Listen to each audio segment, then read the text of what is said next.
Primera carta a los Tesalonicenses, capítulo 4, versículo 13, desde allí vamos a ir leyendo. Usted quédese sentadito, por favor, no se ponga de pie, porque vamos a ir compartiendo versículo a versículo en esta noche esta porción de la Escritura. Como introducción quiero nombrar una frase del doctor Charles Ryrie, que este año en el mes de febrero partió a la presencia del Señor, un gran teólogo, un hombre de excelencia que tuvimos en estos tiempos allí en Dallas, Texas. Y él resumió la venida del Señor con 4 puntos principales. El primer punto es un regreso de Cristo en el aire. Si usted quiere conocer sintéticamente qué es el rapto de la iglesia, en primer lugar es un regreso de Cristo en el aire. En segundo lugar es una resurrección de los muertos en Cristo. O sea, los que murieron siendo creyentes han de resucitar. En tercer lugar es un arrebatamiento o rapto de los creyentes que estén vivos para ese día. Y en cuarto lugar es una reunión con los que han muerto en Cristo Jesús. Estos días desde Chile me hicieron una pregunta vía WhatsApp. Me pregunta un hermano: pastor, tengo un pariente muy cercano que se le acaba de morir un hijito. Él está muy triste, está muy acongojado. Por supuesto, yo le dije que lo lamentaba muchísimo, ¿cierto? Y me dice él: ¿qué pasa? ¿Qué le puedo decir yo acerca de si él va a ver a su hijo o no va a ver a su hijo? Es una muy buena pregunta, porque ¿qué padre nos interesa? O tal vez por una madre, por un padre, por un tío, un pariente, un amigo, un ser querido.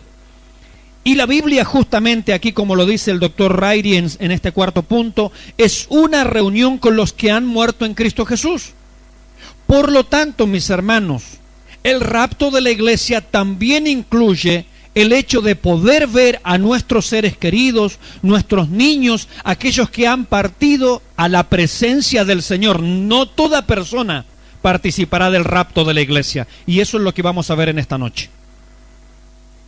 Pero es importante recordar que nosotros tenemos una esperanza, y la Biblia la llama una esperanza bienaventurada. Hace un tiempo atrás me acuerdo que cuando terminé de grabar y de predicar en nuestra iglesia el libro de Apocalipsis completo, que se está pasando gracias al Señor por esta radio, fui, me acuerdo, a imprimir los CDs. Le hice una tapa, le hice un diseño, allí fui al centro a imprimir los CDs.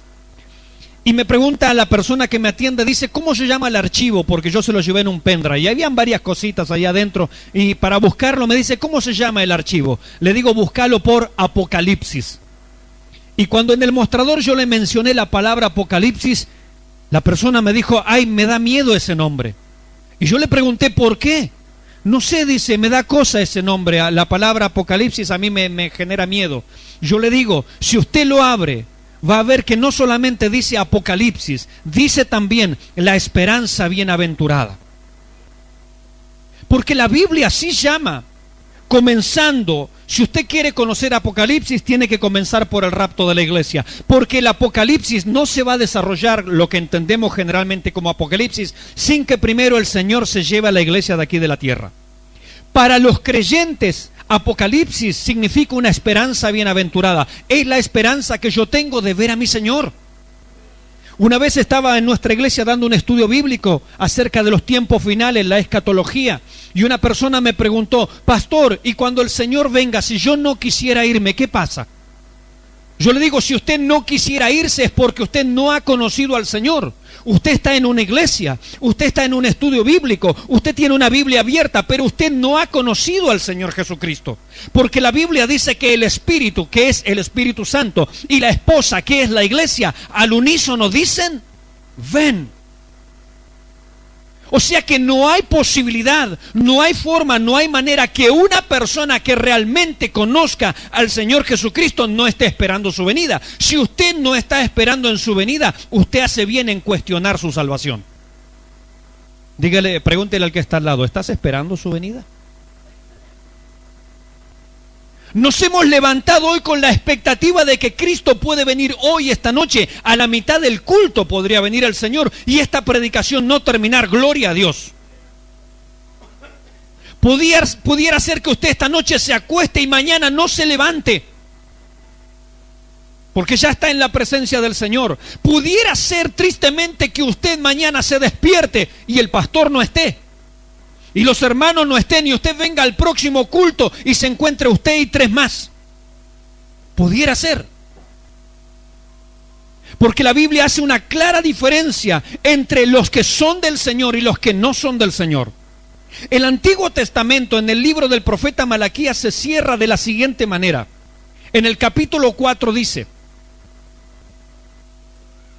que cuando venga el Señor Jesucristo, en el tiempo final, en el día final, dice que aquel día los abrazará, los alcanzará, está hablando de la venida del Señor, y no le dejará ni raíz ni rama, pero dice a vosotros, o sea que por un lado, los que no conocen al Señor deberían tener miedo al Apocalipsis, pero por el otro lado dice, más a vosotros, dice, los que teméis mi nombre, nacerá el sol de justicia. ¡Qué paradoja! El mismo día para uno es una tremenda desgracia, es un día de miedo, de terror, de juicio, de tempestad, de nublado, de oscuridad. El profeta, uno de los profetas se preguntaba, ¿para qué queréis el día de Jehová? ¿Será de tinieblas y no de luz? ¿Será día de luto, de llanto, de tristeza? Dijo el Señor Jesucristo, hablando de los tiempos finales.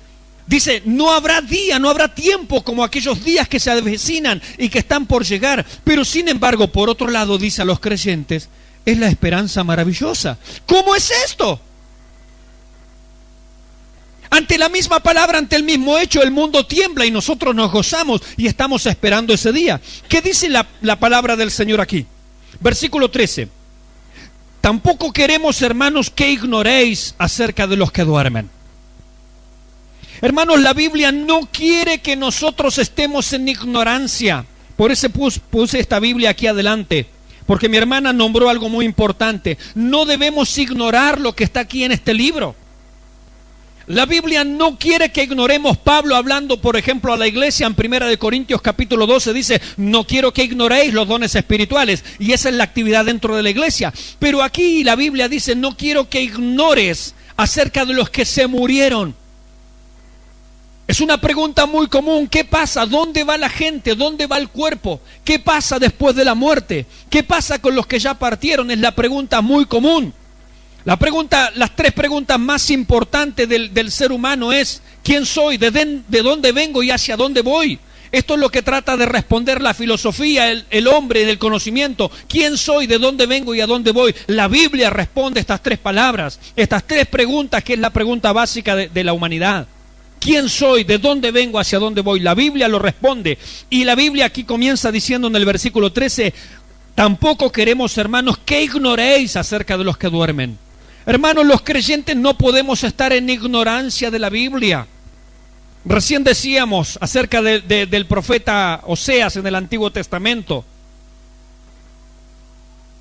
acerca de ignorar la palabra de Dios, que eso trajo ruina. Eso trajo la desgracia a la nación de Israel. No quiere la Biblia que estemos en ignorancia. Hermanos, la Biblia básicamente es un libro de revelación. ¿Sabe usted por qué la Biblia estuvo prohibida durante años y años y no se permitía la traducción? Porque los mismos sacerdotes decían, no, la Biblia es difícil, no se la puede entender. Solo los grandes doctores y maestros de la ley la pueden entender. No se la podemos dar a la gente porque la gente no la entiende. Pues eso es totalmente contrario a lo que la Biblia dice. Por ejemplo, algunos pastores o en algunas iglesias no predican Apocalipsis. Dicen, no, es que eso es difícil. El nombre Apocalipsis significa revelación. Quiere decir que está a la vista. Porque si el libro de Apocalipsis dijera, bueno, este es un mensaje en código secreto, tú tienes que ser un súper experto para entender, bueno, está bien, pero la palabra Apocalipsis no significa desgracia, catástrofe o juicio. La palabra Apocalipsis significa revelación. Y cuando usted, como era antes, ¿se acuerda? Llevábamos a revelar un rollo, ¿qué hacía? Usted miraba el rollo, no entendía nada, pero si usted lo llevaba a un experto o a una casa y lo revelaban, usted tenía la foto y podía apreciar lo que había ahí adentro. La Biblia dice que el mismo Apocalipsis es una revelación. Usted lo puede ver claramente, es una fotografía. Usted no verá lujo de detalles, pero es una revelación. Tenemos que creer a lo que la misma Biblia dice. Entonces la Biblia es un libro de revelación, no es un mensaje en código secreto o velado, no, está a la vista. Tenemos todo lo suficiente en la palabra del Señor como para alcanzar la salvación, como se decía hoy. Escudriñad las Escrituras porque ellas son las que dan testimonio de mí y a vosotros os parece que en ellas tenéis la salvación. Y eso es verdad. La palabra de Dios trae salvación al hombre. Como dijo una persona por allá por el año 1600, John Bunyan, dijo: o este libro te aparta del pecado o el pecado te aparta de este libro. Una vez le regalé una Biblia a un joven que se acercó a nuestra iglesia y cuando le estoy regalando la Biblia, él la va a agarrar y yo se la retengo a propósito para que él preste atención. Y cuando él me mira como diciendo, me está dando una Biblia pero me la retiene, yo le digo: tené cuidado con este libro, es un libro peligroso. Este libro tiene la capacidad de transformar tu vida si lo crees, mas si lo desechás, por este libro serás condenado. Así es la palabra del Señor, es una espada de doble filo, bendición o maldición, depende de lo que hagamos con ella. Quiero invitarles para el día de mañana a las 2 de la tarde, el que pueda ir, aquí en Esmeralda y Thompson, en la plaza. Como hicimos hace 15 días atrás en otra plaza, vamos a estar regalando Biblias. Queremos que la gente que esté interesada y que no pueda comprar una Biblia y que no tiene una Biblia en su casa, queremos regalarle una Biblia. Si usted quiere acompañarnos allí, gloria a Dios, porque vamos a estar haciendo evangelismo. Pero no tenemos que ignorar la palabra de Dios. La Biblia dice aquí: no queremos que ignoren acerca de los que durmieron, de los que murieron atrás como creyentes. ¿Por qué utiliza la palabra durmieron aquí? Bueno, es muy común en la Biblia que hablando de la muerte de los creyentes se llame dormir. Usted sabe que esta palabra, los que durmieron, la palabra dormir, está tomada del griego koimeterion. Y usted dirá: ¿para qué me trae la palabra koimeterion? Yo no leo griego ni entiendo griego. Pero la palabra koimeterion, que acá se traduce por dormir, significa dos cosas. Significa dormitorio y significa cementerio.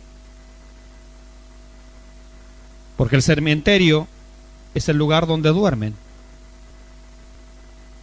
los muertos. Así es que la palabra significa tanto dormitorio. Yo le dije a mi esposa hoy: vamos al koimeterion, y ella me quedó mirando como diciendo: ¿qué le pasó a mi esposo? Está hablando en lenguas. Yo le digo: no, vamos al dormitorio. Le digo que ella va a descansar, a dormir la siesta un ratito. El koimeterion significa tanto dormitorio como cementerio. Pero esto se aplica a los que creyeron en el Señor. La ignorancia, mis hermanos, de la palabra del Señor provoca desesperación. Yo como pastor he estado en muchos funerales de creyentes y de no creyentes. En funerales de creyentes nos hemos gozado, hemos cantado al Señor, aunque nos hemos dolido y hemos derramado lágrimas. En nuestra iglesia tenemos por lo menos 5 hermanos ya que en estos 12 años de pastorado se nos fueron a la presencia del Señor. Y obviamente nos hemos dolido por la separación momentánea, hemos llorado, pero también hemos cantado al Señor. O sea, nos hemos entristecido, pero con esperanza, mis hermanos.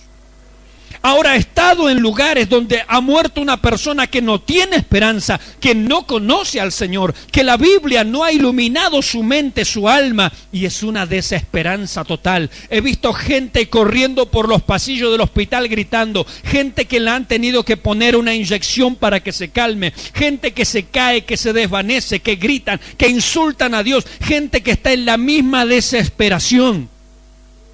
¿Por qué? Porque no tienen esperanza.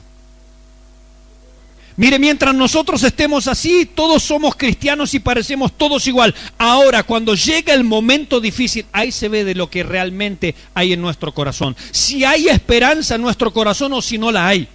Si está Jesucristo en nuestro corazón o si no. Si está su palabra en nuestro corazón o si no lo está. La ignorancia de la palabra de Dios, mis hermanos, provoca desesperación. Por eso aquí Pablo dice: no queremos que ignoréis acerca de los que durmieron en Cristo, de los que murieron antes que nosotros, habiendo confiado en el Señor. Pablo no está prohibiendo la tristeza, sino la tristeza sin esperanza. Jesús mismo, mis hermanos, dice la Biblia en Juan 11:35, Jesús lloró ante la tumba de Lázaro. Hay un viejo corito, no sé si en esta iglesia lo cantan, dicen: no puede estar triste el corazón que alaba a Cristo. Yo quiero decirlo que eso es una mentira. Porque Jesús mismo lloró. Jesús se conmovió en espíritu. Y dice que ante la tumba, ante la partida de su amigo, él lloró. Pero él no lloró en desesperanza si él sabía que en 5 minutos lo resucitaba.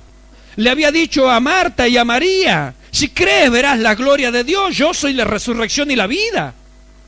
No había problema. Y él, cuando ora, dice: Padre, te doy gracias. No lo digo por mí y por nosotros, lo digo por los que están escuchando, para que ellos crean que tú me enviaste. Él sabía lo que iba a hacer, sabía que Lázaro en 5 minutos él lo despertaba de la tumba.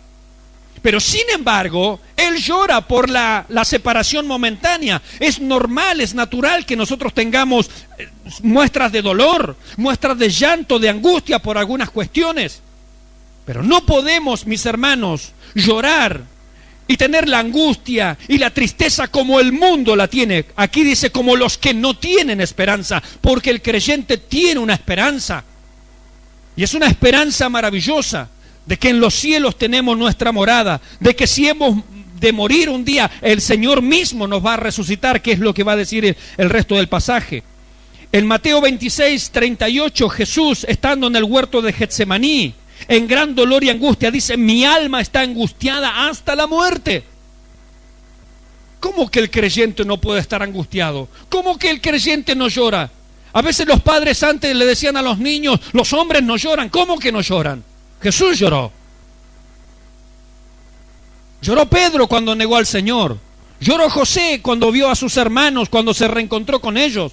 Es normal que el hombre pueda llorar, y es bueno que lloremos, porque eso nos habla de que somos débiles también y que necesitamos el consuelo. La Biblia dice en el libro de Apocalipsis capítulo 7 versículo 7: enjugará Dios toda lágrima de los ojos de ellos. Así es que si hemos llorado, para el Señor hemos llorado. Y un día, cuando estemos en la presencia del Señor, Dios sacará su pañuelo y me lo pasará y dirá: seca tus lágrimas. Porque la Biblia dice: enjugará Dios toda lágrima de los ojos de ellos. ¿Ha llorado usted? ¿Ha tenido tristeza? ¿Ha tenido angustia? Está bien, es normal, pero no esté en esa situación como los que no tienen esperanza. Porque si usted tiene la misma actitud, temo decirle en esta noche que usted en realidad no ha conocido al Señor.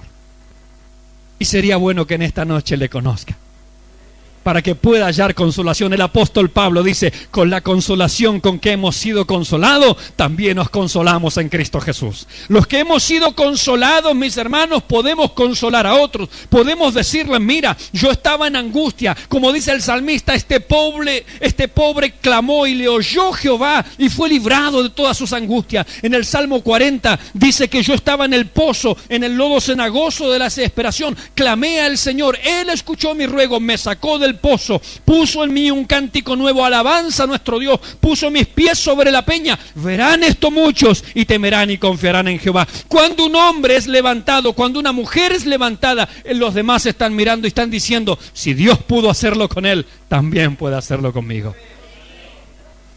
Hermano Ramón decía: yo pasé por allá, por el mundo, anduve allá, por aquellos lados y esto que el otro, y muchos habrán estado escuchando por la radio. Si Dios lo hizo con ese hombre, también lo puede hacer conmigo. Él lo puede hacer, Él lo puede restaurar, Él puede secar nuestras lágrimas, Él nos da esperanza, mis hermanos. Por eso la Biblia nos habla de nuestra esperanza maravillosa. Mire, ¿sabe por qué perseveramos hoy? ¿Sabe por qué en definitiva estamos en este culto? ¿Sabe por qué los hermanos en distintas iglesias se congregan? ¿Sabe por qué? ¿Cuál es la esencia, el fundamento? Porque están esperando a su Señor. Porque lo están esperando. Pero no lo están esperando de brazos cruzados. Mientras tanto, tienen que predicar la palabra. Gloria a Dios. Pero lo que hacen, lo hacen en esperanza. Pablo en Filipenses capítulo 1, versículo 21 dice: estar con Cristo es muchísimo mejor. No hay problema si me muero. Me iré a la presencia del Señor. Porque no se termina todo con la muerte. La Biblia dice: has puesto eternidad en el corazón de ellos, en el libro de los Salmos.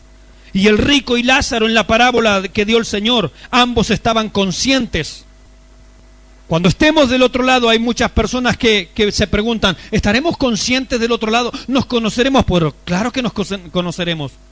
Hasta la Biblia dice que Él nos dará un nombre nuevo. No me llamaré Mauricio del otro lado, gloria a Dios. De este lado Mauricio significa hombre negro, pero mis pecados fueron lavados, digo yo. Gloria a Dios. Claro que sí. Nuestro nombre tiene un significado, a veces para una desgracia nada más. Como en la Biblia un hombre se llamaba Onésimo significa útil, pero Pablo le dice, este era un inútil en realidad, en la carta a Filemón. Un inútil era. Gloria a Dios. Así es que estaremos del otro lado, pero con esperanza, mis hermanos, no viendo las cosas como las vemos ahora, sino con una mente transformada, un cuerpo glorificado, un espíritu nuevo, mis hermanos. Versículo 14, ¿qué dice la Biblia? Porque si creemos, entonces no podemos estar tristes, claro que sí, pero no como los que no tienen esperanza. Hay una gran diferencia entre el que conoce a Dios y el que no le conoce. Versículo 14, porque si creemos que Jesús murió y resucitó, así también traerá Dios con Jesús a los que durmieron en él. Si creemos, dice Pablo. La pregunta es, ¿usted cree que Jesús murió y resucitó? ¿Usted lo cree de verdad? Y cuando se ha muerto un pariente suyo, ¿usted lo ha creído allí al lado del cajón? ¿Lo ha creído en el peor momento, yo creo, del velatorio? Es que cuando tenemos que tomar tierra y tenemos que echarla arriba del cajón, ¿lo ha creído usted? La Biblia dice que si hemos creído que Jesús murió y resucitó, así también como Él murió y resucitó, así también nosotros hemos de morir, pero Él nos ha de resucitar. Y hay una esperanza, porque dijo el Señor, yo soy la resurrección y la vida, el que cree en mí aunque esté muerto vivirá. Y el que cree en mí no morirá eternamente. A veces la muerte puede alcanzarnos, pero será momentánea solamente. Pablo, como fundador de la iglesia allí en Tesalónica, había enseñado acerca de la resurrección. En 1 Corintios capítulo 15, le recomiendo ese capítulo, no ahora, en su casa. 1 Corintios capítulo 15 es un alegato completo de Pablo en contra de los que negaban la resurrección. La resurrección es parte fundamental, mis hermanos, del Evangelio.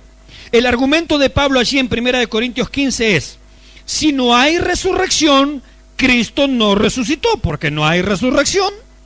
Si no hay resurrección, Cristo no resucitó. Si Cristo no resucitó, nosotros somos testigos falsos porque andamos predicando que Él resucitó. Nosotros somos testigos falsos diciendo que Jesucristo no resucitó. Entonces vuestra fe, porque ustedes creyeron a lo que nosotros le dijimos, es absurda, es ridícula, no tiene sentido, es una fe vacía. Y como ustedes tienen una fe ridícula, vacía, todavía están muertos en delitos y pecados. Y como están muertos en delitos y pecados, son dignos de lástima. ¿Todo eso por no creer en la resurrección? Así dice Pablo. Es interesante cuando uno ve ciertas historias del Antiguo Testamento a la luz del Nuevo. Dice el escritor a los hebreos, hablando de Abraham en el momento que iba a sacrificar a su hijo Isaac, ¿se acuerda ya en el libro del Génesis? Dice que él lo ató, puso la leña. El hijo le preguntó, padre mío, dice, o sea, está la leña, está el cuchillo, está todo, está el fuego, pero ¿dónde está el cordero? El cordero era él. Y su padre lo ata, su padre le dice, Dios se proveerá de cordero. Dios se proveerá para el sacrificio. Y cuando su padre Abraham levanta el cuchillo para matarlo, dice que Dios le habló y le dijo, no toques al muchacho, Dios no quiere sacrificios humanos, obvio que no, era una prueba de la fe nada más, no. Dice, allá había un cordero, un carnero trabado así, estaban en unos arbustos, así que fue, lo tomó y lo ofreció en holocausto. Pero, hablando de esa misma historia en el Nuevo Testamento, el escritor a los hebreos dice que Abraham en su corazón creía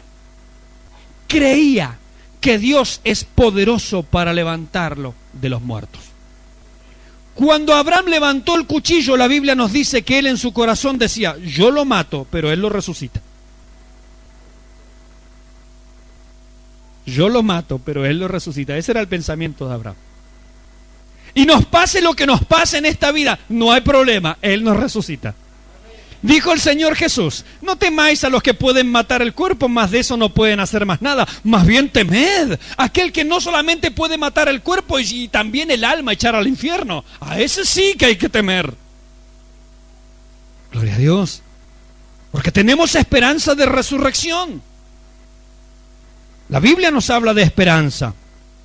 En el Antiguo Testamento se testifican varias resurrecciones. Yo anoté algunas. Por ejemplo, en el primer libro de Reyes, capítulo 17, versículo 22, se nos habla de Elías que resucita al hijo de la viuda de Sarepta. En segundo libro de Reyes, capítulo 4, versículo 35, se nos habla de Eliseo que resucita al hijo de la mujer sunamita, donde él se alojaba, donde él se hospedaba.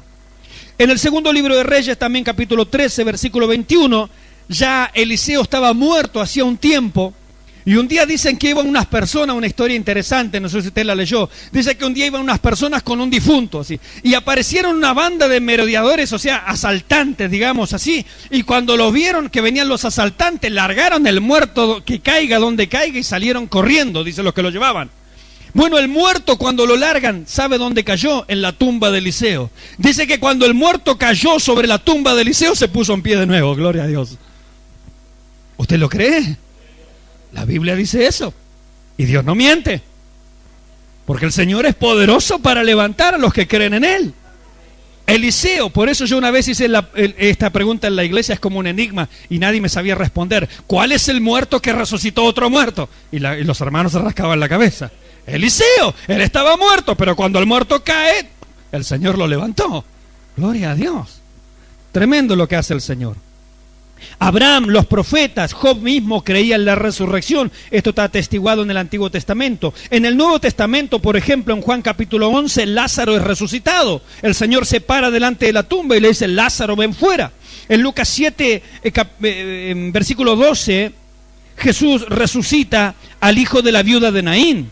Llevaban allí el féretro, él detiene el cortejo fúnebre y dice: arriba. Vamos, levántate. En Lucas 8:54, él resucita a la hija de Jairo, que estaba enferma y luego se murió, porque la entretuvo la mujer con flujo de sangre, que él la sanó en el camino. Pero después va y resucita a la hija de Jairo, un principal de la sinagoga.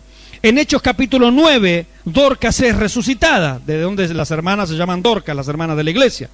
Y un pasaje también interesante, en Mateo 27, versículos 51 al 53, dice que cuando el velo del templo se rasgó, cuando Jesús murió, se rasgó de arriba a abajo, hubo un gran terremoto, las piedras se partieron, los sepulcros se abrieron, y dice, y muchos santos que habían muerto, que habían dormido años antes, se levantaron de entre los muertos y vinieron a Jerusalén, y muchos son testigos de que los vieron. ¿Leyó ese pasaje? ¡Ay, gloria a Dios! ¿Se da cuenta cuánto nos perdemos? Cuando Jesús murió, no solo se rasgó el velo, hubo un terremoto, las piedras se partieron, los sepulcros se abrieron, y muchos santos, dice la Biblia, le estoy dando el texto, Mateo 27, versículos 51 al 53, muchos santos que habían muerto resucitaron y vinieron a Jerusalén. Y muchos son testigos, los vieron, allí estuvieron. Una tremenda manifestación del poder de Dios cuando nuestro Señor allí murió. Hermanos, la muerte, la sepultura y la resurrección es el núcleo del Evangelio. Si usted quiere preguntar, ¿cuál es el centro del Evangelio, el meollo? ¿Cuál es lo más central?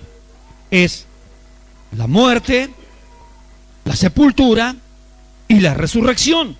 Uno de los primeros credos que hay en la Biblia está registrado en 1 Corintios capítulo 15, versículos 3 al 4, donde Pablo les dice: Cristo murió conforme a las Escrituras, fue sepultado y resucitó al tercer día conforme a las Escrituras. Así comenzaba el credo. Así como las iglesias tenemos un credo, una declaración de fe, una declaración de principios, uno de los primeros credos que existió y que está registrado en la Biblia es esto: Cristo murió conforme a las Escrituras, fue sepultado y resucitó al tercer día conforme a las Escrituras. 1 Corintios 15, 22 dice: en Adán todos mueren, pero en Cristo todos serán vivificados. La Biblia siempre hace una separación, mis hermanos: los que son de Cristo y los que no son de Cristo, los que son de Cristo y los que son de Adán. Los que son de Adán, todos mueren. Los que son de Cristo, cuando mueran, si es que mueren, serán vivificados.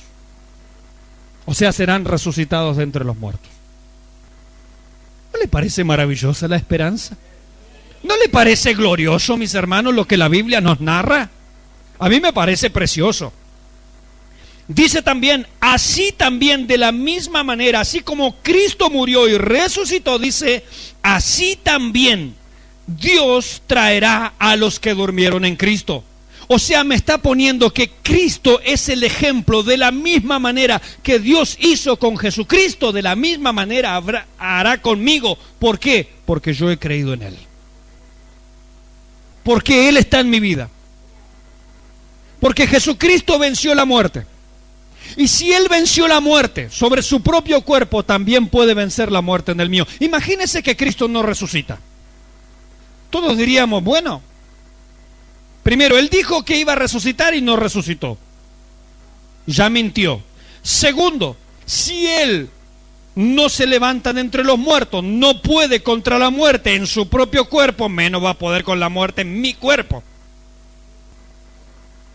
Pero la Biblia dice que Él resucitó de entre los muertos, confirmando lo que Él había dicho. Segundo, si Él vence la muerte en su propio cuerpo, también puede vencer la muerte en mi cuerpo. Y Él lo demuestra, por ejemplo, allí en los pasajes que hemos comentado, donde Él resucitó personas. Así también dice Dios traerá a los que durmieron en Él. Y hay un orden en las resurrecciones. Dice, Cristo como prototipo, o sea, Él es el ejemplo a seguir en cuanto a la resurrección. Después dice las primicias, o sea, los creyentes, nosotros, la iglesia, en el momento del rapto. Y después dice la resurrección final. Porque dice aquí el versículo 14, porque si creemos que Jesús murió y resucitó, así también traerá Dios con Jesús a los que durmieron en Él. Versículo 15, por lo cual os decimos esto en palabra del Señor, que nosotros que vivimos, que habremos quedado hasta la venida del Señor, no precederemos a los que durmieron, o sea, a los que murieron. No precederemos a los que durmieron. Miren, cuando la Biblia habla aquí de en palabras del Señor, se está refiriendo a lo que Jesús enseñó, a lo que Él dijo. Él dijo en Juan 11:25, yo soy la resurrección y la vida, y el que cree en mí, aunque esté muerto, vivirá. Así es que los que durmieron verán antes a Cristo que nosotros. Nosotros a veces nos preocupamos por el pariente nuestro o el hermano en Cristo que murió. ¿Qué va a pasar con él? La Biblia da una respuesta, dice, Él va a ver al Señor primero que nosotros. Porque cuando Cristo venga, cuando ocurra el rapto de la iglesia, Él, ella, ellos, los que murieron en Cristo, dice la Biblia, serán resucitados primero. Primero ellos. O sea que hasta nos van a ganar de mano. Primero ellos, el Señor los resucita a ellos, y luego dice Pablo, nosotros los que estemos con vida en ese día seremos transformados, porque la carne y la sangre no heredarán el reino de Dios. Por lo tanto, mi cuerpo, su cuerpo, el cuerpo solamente de los creyentes, de los que están sirviendo al Señor, será transformado, semejante al cuerpo que tenía el Señor Jesucristo después de la resurrección. Quiero dar un ejemplo nada más. Dice que estaban las puertas cerradas en el aposento, los discípulos estaban temerosos, estaban escondidos por miedo a los judíos. Estando, dice la Biblia, las puertas cerradas, Él se apareció en el medio. Él puede traspasar las paredes. Dice la Biblia en el Antiguo Testamento que los ángeles, que tienen también un cuerpo de gloria, dice que un día una persona estaba ofreciendo un holocausto y el ángel subió en medio de la llama. Dice que los tres jóvenes allí en Babilonia estaban metidos en el horno de fuego y se acerca Nabucodonosor a mirar qué es lo que pasaba allí adentro. Dice, primero, ¿no estaban atados? Sí, mi rey, yo los veo sueltos. Segundo, ¿no eran tres? Sí, mi rey, eran tres. Yo veo a 4 que se pasean y el cuarto es semejante al Hijo de los Dioses. Lo sacan. El rey se acerca a olerlos. Dice, ni olor a humo tienen. Ni olor a humo tienen. Un cuerpo de resurrección, un cuerpo de gloria, mis hermanos. Es un cuerpo especial que el Señor le va a dar a todos los suyos. Dice el versículo 16.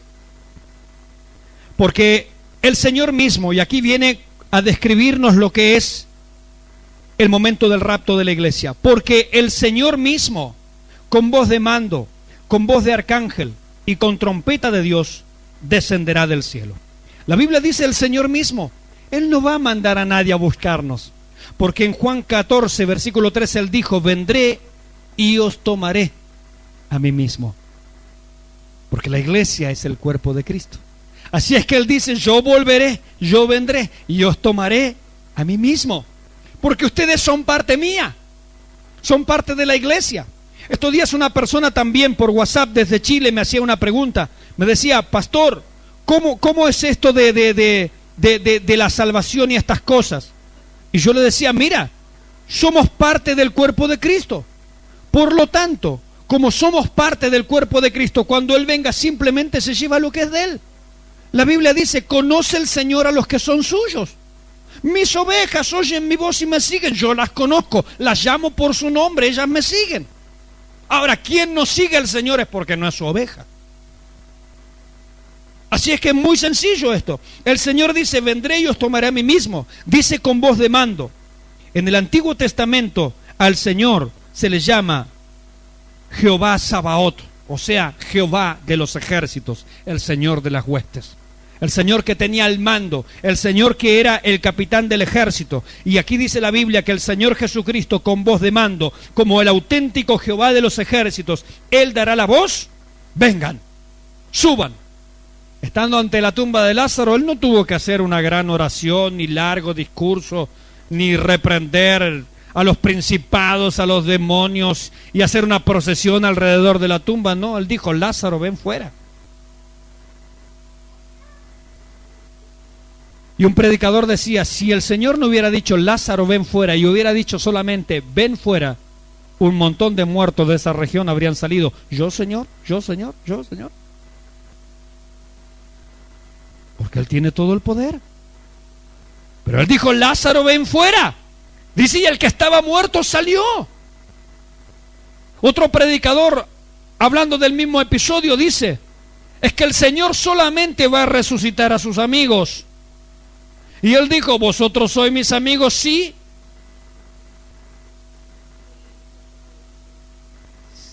¿Sí? Si hacéis lo que yo os mando.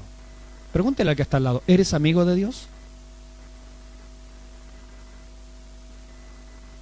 Entonces dile, entonces le estás obedeciendo. Porque el Señor fue condicional. Vosotros sois mis amigos. Hoy la gente se quiere hacer amiga de Dios. Algunos hasta piensan que tienen el WhatsApp de Dios. No es verdad. Vosotros sois mis amigos si hacéis lo que yo os mando. No hay forma de ser amigo de Dios a no ser que le obedezcamos. La Biblia dice, creyó Abraham a Dios. Le fue contado por justicia y fue llamado amigo de Dios, porque le creyó y le obedeció. Porque en la Biblia creer implica obedecer. Hay mucha gente en este mundo que dice, yo creo en Dios, pero no obedece. La verdad es que no cree en Dios, por eso no le está obedeciendo. Si usted creyera en Dios, si los amigos que nos están escuchando por la radio creyeran realmente en Dios, pues aquí estarían. Pudiendo estar, aquí estarían. Pero su vida, su testimonio está diciendo, no creen en Dios. Santiago lo presenta de esta manera terrible. Y yo lo presenté así en una vigilia que me invitaron a una iglesia y nunca más me invitaron. Por algo será. Estaba la noche muy linda, la iglesia estaba realmente llena, estaba tremenda. Eran como la 1 de la mañana cuando me dan para predicar. Claro, era una vigilia y vamos a estar quién sabe hasta qué hora. Y me dan el lugar para la predicación y como el culto estaba muy avivado, yo pregunté, ¿cuántos de los que están aquí creen en Dios? Amén, dijeron los hermanos. Y esos cultos avivados donde están todos pila a pila. ¿Cuántos de los que están aquí creen en Dios? Amén, dijeron los hermanos. ¿Cuántos de los que están aquí tiemblan ante la presencia del Señor? Amén, dijeron los hermanos. Yo dije, hasta ahora no somos mejores que los demonios, porque ellos creen y tiemblan también. Tercera pregunta, ¿cuántos de los que están aquí están obedeciendo la palabra del Señor? Ya hubo un poco, amén. Porque creer y temblar, hasta ahora, es un demonio. Pero obedecer, seguir la enseñanza, conocer lo que la Biblia dice, enfrentarse a la tentación, aún del mismo diablo, del pecado del mundo, y decirle, escrito está. Porque el Señor venció cualquier tentación que vino a su vida con un categórico escrito está. Porque a lo único que Satanás va a retroceder es al escrito está. No solamente está escrito, yo lo estoy viviendo. No como aquellos exorcistas ambulantes que en la época de Pablo quisieron echar fuera demonios y encontraron un endemoniado y se quisieron hacer los guapos y le dijeron al demonio, te echamos fuera en el nombre de Jesús, el que predica Pablo. Y el demonio le contestó: a Jesús conozco, sé quién es Pablo, pero ustedes, ¿quién diablos son? Y dice que le dio una paliza tremenda. El libro de los Hechos. O sea que no es tampoco cuestión de citar la Biblia, es creerla, es obedecerla, es seguirla. En una de las predicaciones de allí de Apocalipsis justo salió también el tema de la muerte, del funeral y cosas así. Y yo digo allí en la predicación: hermanos, cuando yo me mueran, no pongan mi Biblia en el cajón si Cristo no vino todavía. Regálensela a alguien, porque la Biblia yo me la llevo grabada en mi corazón. En el Antiguo Testamento dice que Dios dará sus leyes, las grabará en la tabla de su corazón, las escribirá en sus mentes, y un espíritu nuevo pondré dentro de vosotros. Pues el que ha nacido de nuevo, el que conoce al Señor Jesucristo, tiene la Biblia acá, no necesita andarla llevando abajo del brazo. Tenga su Biblia, léala, pero más allá de tenerla acá, hay que llevarla en el corazón, practicarla, creerla, conocerla, compartirla. No me va a pasar a mí como un hermano que pasó a predicar y la abrió por la fe, después la cerró sin querer y no sabía dónde estaba predicando. Yo estoy predicando en 1 Tesalonicenses 4, gloria a Dios. Aunque usted se ría, eso le pasó a alguien de verdad. Vio que hay gente que predica por la fe, gloria a Dios, Dios le bendiga. Si usted lo quiere hacer, yo no se lo recomiendo. Este hermano fue a un culto y pasó a predicar por la fe y sin querer cerró la Biblia, después no sabía dónde estaba predicando. Oh Dios. Bien. El Señor mismo, porque el Señor dice que vendré con voz de mando como Jehová de los ejércitos, con voz de arcángel, no Miguel, sino él mismo. Quiere decir una llamada a todos sus hijos, así como Miguel llamaba a toda la nación de Israel, el Señor va a llamar a toda la iglesia. Dice con trompeta de Dios, esta es la última llamada, cuando se produzca la venida del Señor, mi espíritu lo oirá. Mi espíritu lo oirá. La Biblia dice en 1 Corintios capítulo 2, dice que solamente los espirituales disciernen las cosas que son del Espíritu. Entienden las cosas espirituales. Si usted no está entendiendo esta predicación, yo le invito a entregar su vida a Cristo.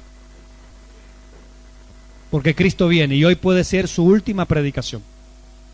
Hoy puede ser su último día, y de verdad lo digo, su última oportunidad. A los que escuchan por radio, hoy puede ser la última oportunidad. No hay más oportunidades. La Biblia dice: hoy es el día de salud, hoy es el día de salvación, hoy es el día en que hay que tomar decisión. El gran predicador Dwight Moody, allá en Chicago, por los años 1800 al final, tenía un auditorio, habían como 500 personas, construcciones todas de madera, un auditorio tremendo, un evangelista como poco sabido en la historia del cristianismo. Llenísimo el auditorio. Y él hace una predicación esa noche. Y dice: bueno, quiero que se vayan a sus casas con una pregunta. ¿Qué harán ustedes con Jesucristo? Él predicó acerca de Jesús cuando está ahí delante de Pilato. Bueno, tienes que tomar una decisión. O sea, me lo trato de sacar de encima, se lo mando a Herodes, se lo mando allá. No, lo tienes acá de nuevo. Llega un momento en que la persona tiene a Jesucristo por delante, tiene que tomar una decisión. O le abrazas, crees en él, te tiras a sus pies, o le crucificas. Pero no puedes simplemente sacártelo de encima. Ese era el mensaje de Moody esa noche. Y le dice a su audiencia, estaba lleno el auditorio, le dice: les dejo esta pregunta, ¿qué hará usted con Jesús? Para el próximo culto usted tiene que traer la respuesta. Y se fue la gente así, con una pregunta en su corazón. Esa misma noche ocurrió el gran incendio de Chicago que cuenta la historia. Un gran incendio que destrozó la mitad de la ciudad, casas de madera, todas ese tipo de habitaciones, no era como ahora. Destruyó la mitad de Chicago, se incendió esa misma noche. Muchos de los que estaban en ese auditorio murieron en esa noche cuando fueron a sus hogares. Sus casas se incendiaron. Muchos nunca más volvieron a ningún culto.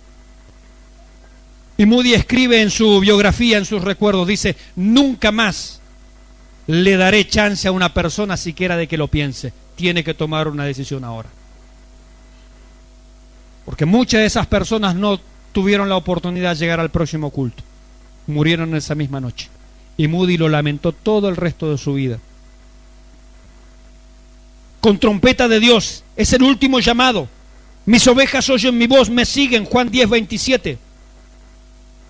con un estruendo, mis hermanos, se inició la iglesia allí en el Pentecostés. Estaban todos reunidos y dice que vino como un estruendo, un ruido, y los creyentes fueron llenos del Espíritu Santo. Cuando la iglesia sea quitada, hoy, mañana, pasado, en cualquier momento, con un estruendo, al sonido de la trompeta, también la iglesia desaparecerá. La gente se preguntará, ¿qué pasó? Yo quería ir al culto y el pastor Roldán no hace culto ahora. Mira, dejó el taller abierto. Le quedó el auto sin pintar, vino el vecino a buscar el auto y no está terminado. ¿Qué pasó con Roldán? Se fugó con mi plata seguro. Yo le había dado un anticipo, con razón el tipo me pidió una seña. ¿Y dónde lo van a encontrar? Ahí sí que vaya a cobrarle a Dios.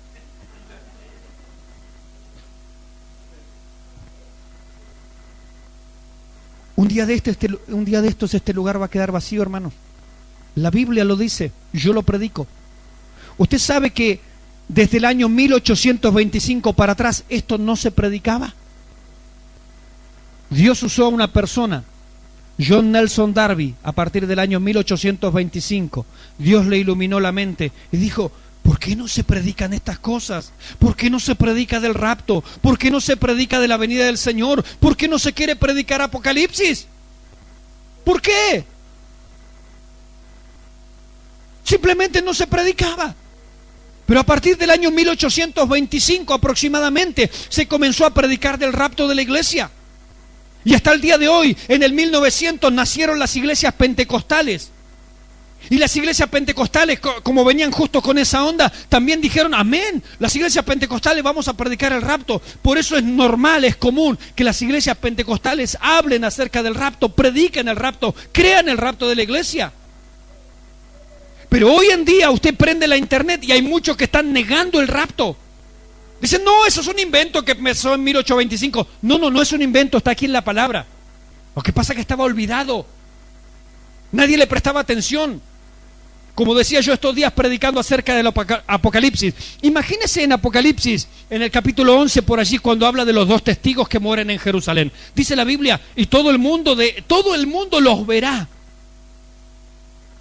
Predique esto hace 20 años atrás, 30 años atrás. La gente se le reía en la cara. ¿Y cómo van a hacer todo en el mundo para ver lo mismo? Usted dice hoy fácil, a través del celular. Prendo la internet, prendo la tele. Predique esto hace 30 años atrás. La gente se le reía en la cara. Predique esto en el 1800. Predique esto en el 1700. La gente se reía en la cara de los predicadores. Como le pasó a Noé. Noé, nunca ha llovido en la historia de la humanidad y vos estás construyendo un barco porque no solamente va a llover, va a haber un diluvio. Estás loco, viejo.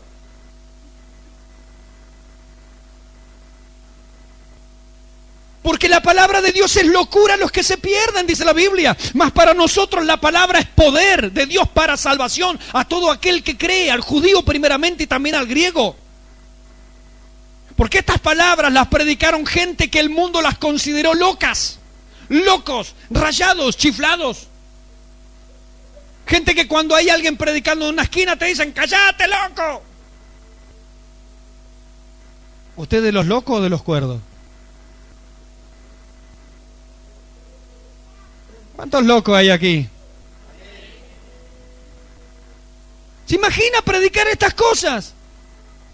¿Se imagina predicar el rapto de la iglesia?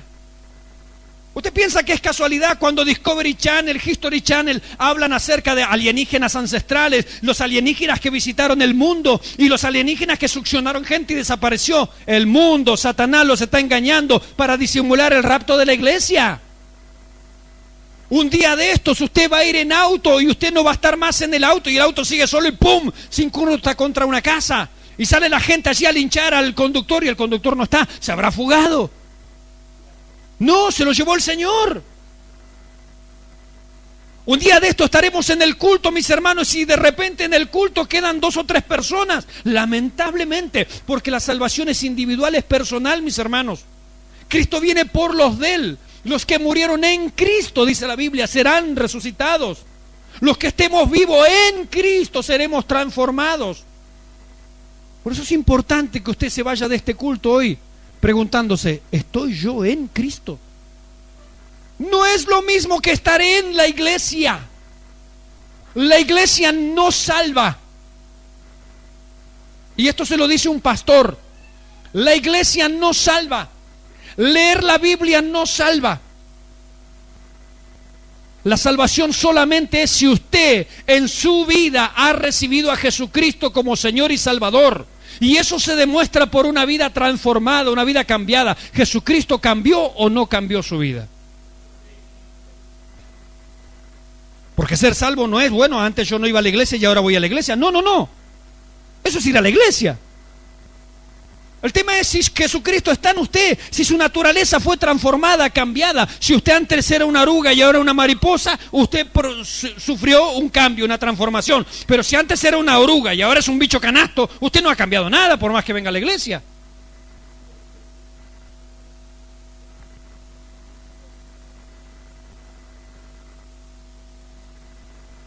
Cuando yo era chico quemaba los bichos canastos que habían aquí en los tamariscos. Yo le impedía a muchas mariposas volar. Yo no sabía que Dios estaba haciendo una transformación en ese bicho. Y usted y yo venimos como bicho ante el Señor, pecadores, sucios, corrompidos, malolientes. Como la parábola del hijo pródigo, comiendo comida de chanchos en el mundo. Pero hay alguien que cada día está viendo cuándo vas a volver. ¿Cuándo vas a regresar? Porque el Señor quiere transformar al bicho canasto en una mariposa. Y si usted se cree hoy mariposa, no siendo mariposa, su orgullo es muy grande. Pues hasta que no digamos como aquel publicano que se golpeaba el pecho, sé propicio a mí, pecador. Dice la Biblia que este se fue justificado antes que el otro, que se creía algo.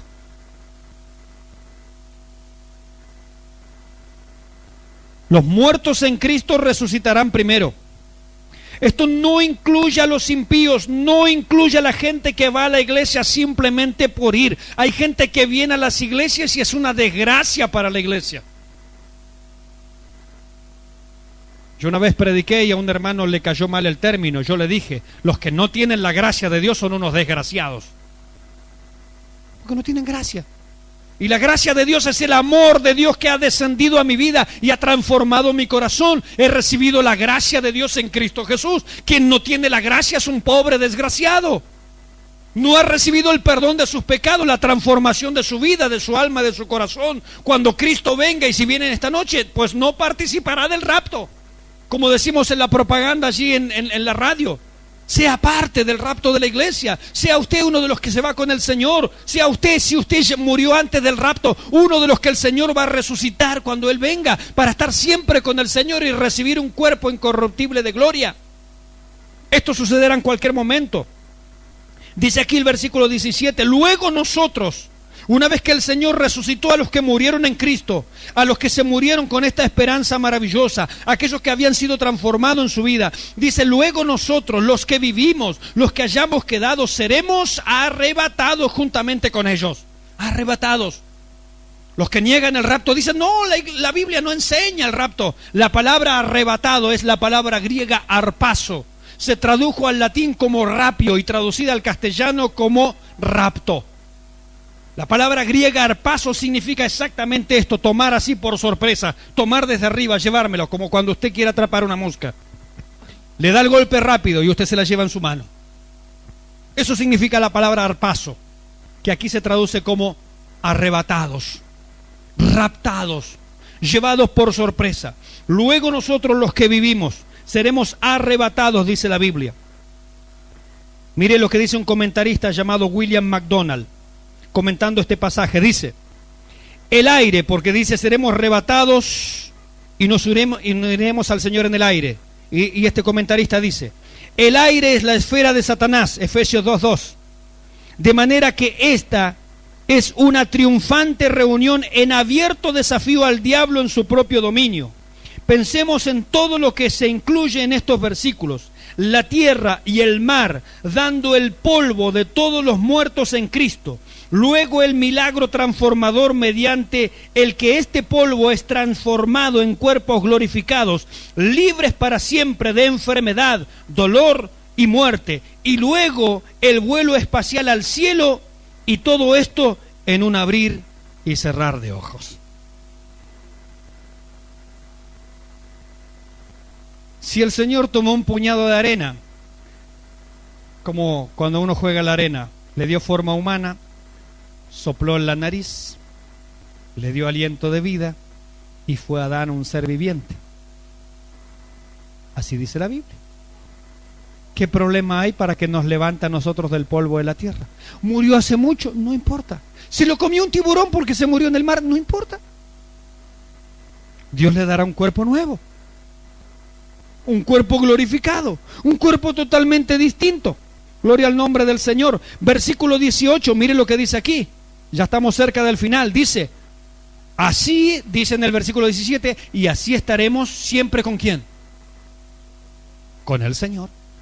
Siempre con el Señor. Una vez que Él nos lleva, siempre con el Señor. Gloria a Dios. Vaya donde vaya, suceda lo que suceda después. Hay gente que se interesa mucho en qué va a pasar en la tierra, la gran tribulación, quiénes son los dos testigos, quién es el anticristo, la marca de la bestia, el 666, bla, bla, bla, bla, bla. Mire, usted quiere saberlo, la mejor manera de saberlo es quedarse. ¿Quiere? Entonces hay que irse con el Señor. Que el Señor nos deje ver un poquito para adelante, tampoco es para amar lo que viene adelante. No es bueno lo que viene adelante. No es bueno lo que viene adelante. Hay que irse ahora. Hay que estar preparado ahora. Mire lo que dice aquí el versículo 18. Estamos cerca del final. Por tanto, dice, ¿a cuántas personas le da miedo el Apocalipsis? Decíamos hoy. ¿Cuántas personas hoy tienen miedo del Apocalipsis? Ahí los sellos, los 4 jinetes. ¡Ah! Pablo dice, por tanto, alentaos los unos a los otros con estas palabras. Dígale al que está al lado, alentate, hermano, en el Señor. Porque ¿cuál es el miedo? Si usted está en Cristo, usted se va con Él, ¿verdad? Ahora, y si usted no está en Cristo, entonces tenga miedo. Y venga el Señor en esta misma noche. Por tanto, alentaos. El rapto de la iglesia es un el rapto de la iglesia a un verdadero creyente le produce gozo, porque es la esperanza bienaventurada, dice Tito 2:13. La esperanza bienaventurada. Esperamos la esperanza bienaventurada, la manifestación gloriosa de nuestro gran Dios y Salvador Jesucristo. Es mi esperanza. Por eso sigo perseverando cada día, en cada oportunidad. Sigo y sigo y sigo y sigo. Y tengo algún problema, pero sigo porque Él me levanta, porque Él me da la fuerza y porque tengo esperanza. Hay gente que pregunta, y pastor, ¿cómo hizo usted desde los 13 años hasta los 43 que tiene ahora? O sea, tengo más de 30 años en el Evangelio para perseverar en los caminos del Señor. ¿Y porque soy pastor? No. ¿Y porque era guapo? No. ¿Porque era alto? No. ¿Porque era...? No, por nada mío. Porque tengo esperanza. Y esa esperanza no avergüenza. Y como Él está en mí, Él me da la fuerza para continuar cada día. El Evangelio no se trata de lo que tú haces por Dios, se trata de lo que Dios hace por ti. Y a través de ti y en ti, porque Él vive en ti. Así que el Evangelio no es complicado, no es difícil, simplemente tienes que dejar a Jesús entrar en tu corazón. Él transforma tu vida, Él te va a dar las fuerzas, Él te va a sostener. Pero ¿qué pasa? Yo no sé si voy a llegar. No te preocupes. Si estás en la mano del Señor, no se escapa nadie de su mano, dice. No hay manera. Hebreos 10:25, fíjese cómo en la venida del Señor tiene que darnos aliento. Dice, no dejando de congregarnos. Dígale al que está al lado, no dejes de congregarte.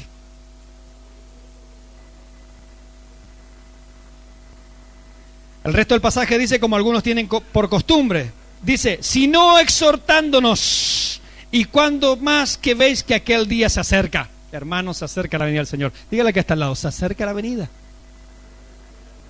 Así que no dejes de congregarte. Porque si dejas de congregarte te va a pescar como un ladrón en la noche. Porque Él no te va a avisar. Hay gente que dice, no, antes que yo venga al Señor voy a empezar a ir a la iglesia. ¿Tú te piensas que Dios te va a avisar por WhatsApp? ¿Que Él te va a dejar un mensaje privado en el Facebook? ¿Que Él al celu te va a mandar un SMS? Él ya te avisó en su palabra. Y aquí fíjese lo que va a decir. Capítulo 5, versículo 1. Pero acerca de los tiempos y de las ocasiones... ¿Qué hora es? ¿Quién tiene ahorita? ¡Uy, gloria a Dios, señora amada! Usted ya se quiere ir, ¿verdad? Con el Señor, amén. Vamos, la pastora está pila. Gloria al Señor. tiene bujías nuevas. Pero acerca de los tiempos y de las ocasiones, fíjese que aquí cambia el tono. Preste atención. Recién me habló del rapto, esperanza, gloria, maravilla. Si morí en Cristo, no importa, Él me resucita. Un pariente mío murió en Cristo, no importa, Él lo resucita. Si yo estoy vivo para la vida del Señor, no importa, Él te transforma, gloria a Dios. Hasta aquí viene maravilla. Versículo 1 del capítulo 5. Pero acerca de los tiempos y de las ocasiones, no tenéis necesidad, hermanos, de que os escriba, porque vosotros sabéis perfectamente, atento, que el día del Señor, ahora está hablando de la gran tribulación, lo que viene después del rapto. Usted no se va del rapto, esto es lo que viene. Porque vosotros sabéis perfectamente que el día del Señor, hablando de la gran tribulación, vendrá así como ladrón en la noche. El Señor no va a avisar. Hace unos días yo tenía mi auto estacionado como siempre allí en la calle San Martín. Cuando vuelvo, salgo del trabajo, me faltaba el estéreo. Y no me avisaron. Y llego la cerradura rota, la había comprado hace poco. Me rompieron la cerradura. Entro al auto, me robaron el estéreo. No me avisaron. Y la Biblia dice, cuidado, te puedes sorprender como ladrón cuando menos lo espera. Te descuidaste, me llevaron la bicicleta. No está mal. Ahora a caminar. Porque vosotros sabéis perfectamente que el día del Señor vendrá. Esto es una garantía. No voy a tomarme tanto tiempo en esto, voy a prácticamente leerlo nada más.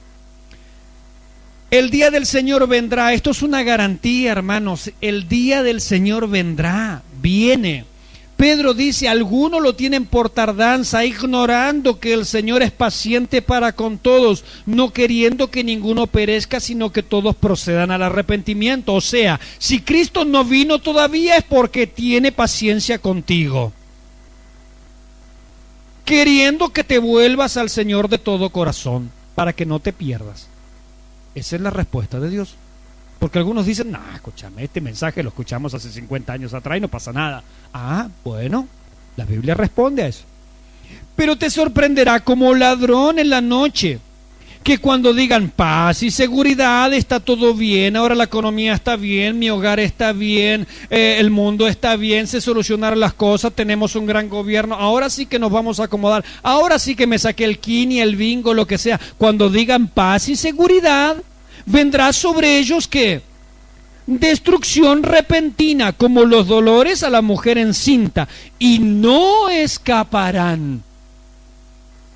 Esto es una garantía. No escaparán. Más vosotros, versículo 4, hablando de los creyentes, más vosotros, hermanos, no estáis en tinieblas. ¿O está alguno todavía en tinieblas? No estáis en tinieblas, para que aquel día os sorprenda como ladrón, porque todos vosotros sois hijos de luz e hijos del día. No somos de la noche ni de las tinieblas.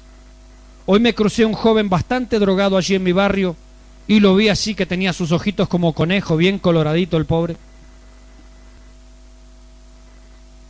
Y le digo, ¿cómo anda, amigo? Bien, bien, me dice, estoy preparándome para la noche. Y estaba en un estado lamentable y se estaba preparando para la noche, a la 1 del mediodía. Y le digo, amigo, tiene que andar de día es mejor. Me dice, ¿por qué de día es mejor? Le digo, porque de día tú puedes conocer al Señor Jesucristo. Y ahí le empecé a hablar en la calle, preparándose para andar de noche, en la oscuridad, en las tinieblas. Mas vosotros, hermanos, no estáis en tinieblas, para que aquel día os sorprenda como ladrón, porque todos vosotros sois hijos de luz e hijos del día. No somos de la noche ni de las tinieblas. Por tanto, escuche, no durmamos como los demás, sino velemos y seamos sobrios. No andemos como el mundo, mis hermanos, es lo que nos está diciendo la palabra del Señor. Pues los que duermen de noche duermen, y los que se embriagan de noche se embriagan. Pero nosotros que somos del día, seamos sobrios, habiéndonos vestido con la coraza de fe, de amor y con la esperanza de la salvación como yelmo. Cuando Pablo en 1 Corintios capítulo 13, habla del amor, dice, y ahora permanecen la fe, la esperanza y el amor. Es las mayores virtudes cristianas. Andemos en fe, en esperanza y en amor. Para ir terminando, versículo 9. Porque no nos ha puesto Dios para ira. Me preguntaban estos días desde Chile, les decía hoy, acerca si pasaremos por la gran tribulación. Respuesta del Señor.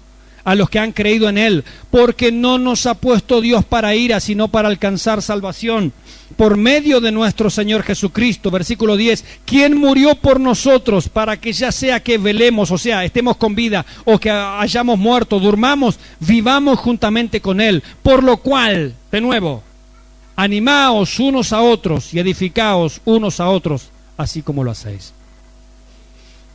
La venida del Señor, para los que aman su nombre, es una palabra de aliento, es una palabra que refresca, que da ánimo. Ahora, si usted está del otro lado, la venida del Señor es catastrófica, es lo peor que le puede pasar. Yo le invito a que nos coloquemos de pie y vamos a orar.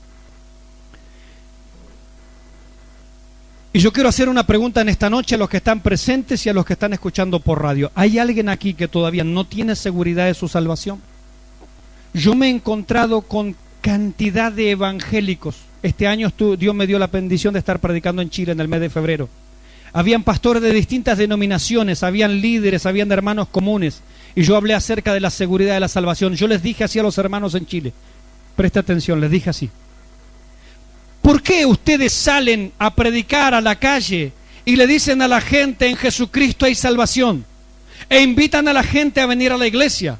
Y estando en la iglesia, el predicador dice, si Cristo viene hoy, ¿cuántos se van? Nadie levanta la mano. ¿Por qué le ofrecen a la gente algo de lo que ustedes no están seguros? ¿Por qué? Si yo preguntara en esta noche, Cristo viene hoy, esta noche, ¿cuántos se van con Él? La Biblia tiene el propósito de darnos seguridad. Ahora, si yo no estoy seguro, algo pasa con mi fe. Tal vez Jesucristo no está en mi corazón, tal vez me lo enseñaron mal, tal vez no me he arrepentido, tal vez no le he conocido, tal vez mi vida no está siendo transformada, tal vez usted está viviendo de noche en las tinieblas, en la oscuridad, como vive el mundo, y no de día en la claridad, como viven los creyentes. Hablo en un sentido figurado. Quiero preguntarle en esta noche, aunque usted sea creyente, ¿tiene usted seguridad de su salvación? Si alguien no tiene seguridad, de los que me están escuchando por radio también, yo le invito en esta noche a levantar su mano y decir, yo quiero estar seguro. Yo quiero tener la plena seguridad de que si Cristo viene, yo me voy con Él. Y esta es una seguridad que solo el Espíritu Santo puede dar. Esta seguridad no la da el pastor, no la da la iglesia, no la da el predicador. Esta seguridad la da el Espíritu Santo. La Biblia dice que el Espíritu de Dios da testimonio a nuestro espíritu de que somos hijos de Dios. Y si hijos, también herederos. Y si herederos, coherederos. ¿Hay alguien más en esta noche que quiera levantar su mano y decirle al Señor, Señor, yo quiero tener seguridad? Señor, yo quiero ser salvado. ¿Hay alguien más en esta noche? Yo no me puedo ir de este lugar sin hacerle esta pregunta.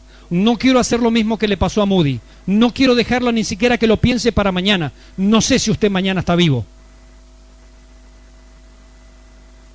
Un predicador, George Whitefield, estaba predicando al aire libre allá en Inglaterra y estaba hablando acerca de que está estipulado para el hombre que muere una sola vez y después el juicio. Y se escuchó entre la multitud alguien que gritó allá y él preguntó, ¿qué fue lo que pasó? Uno se murió, dijeron. Cayó muerto allí. Él siguió predicando acerca de que el hombre muere una sola vez y después el juicio. Y se escuchó otro grito por allá. ¡Ah! Hay alguien que gritó, ¿qué pasó por allá? Otro se murió. Dios estaba tocando las vidas de las personas allí en la misma campaña, en la misma predicación. Yo no sé si usted mañana tiene la oportunidad. Yo no quiero dejar pasar esta oportunidad, porque es una oportunidad de parte de Dios. ¿Hay alguien más en esta noche que quiera levantar su mano? Usted se la levanta al Señor. Yo no lo voy a hacer pasar aquí al frente, porque no se trata de pasar al frente. Dios lo puede salvar allí. A los que están escuchando por la radio, Dios los puede salvar allí en su casa. No hay problema. No es el método, es la palabra. No es la forma, es el mensaje. ¿Hay alguien más en esta noche que quiera tener seguridad? Levante su mano y vamos a orar. Ore conmigo, por favor. Señor Jesús, te doy gracias por tu palabra. Tu palabra preciosa nos habla del rapto de la iglesia. Nos habla de un día glorioso en que Jesucristo vendrá a buscar a los suyos. Señor, pero escuché claramente que solamente se irán aquellos que tienen a Cristo en su corazón, aquellos que tienen su vida en fe y en obediencia a tu palabra. Y yo la verdad no tengo seguridad. Todavía no entregué mi vida a Cristo. Tal vez estoy yendo a la iglesia, pero mi vida no ha cambiado. Señor, en esta noche te pido que me cambies. Señor, en esta noche me arrepiento de mis pecados. Limpia mi corazón, limpia mi alma, Señor. Haz de mí una nueva persona, una nueva criatura, para la gloria de tu nombre. Quiero disfrutar, Señor, de la seguridad de la salvación. Quiero disfrutar, Señor, de la seguridad de ser tu hijo. Quiero disfrutar de la esperanza gloriosa, de la esperanza preciosa de que Cristo, cuando venga, también viene por mí. Señor, a los que creen en ti, tú no los rechazas, no le echas fuera.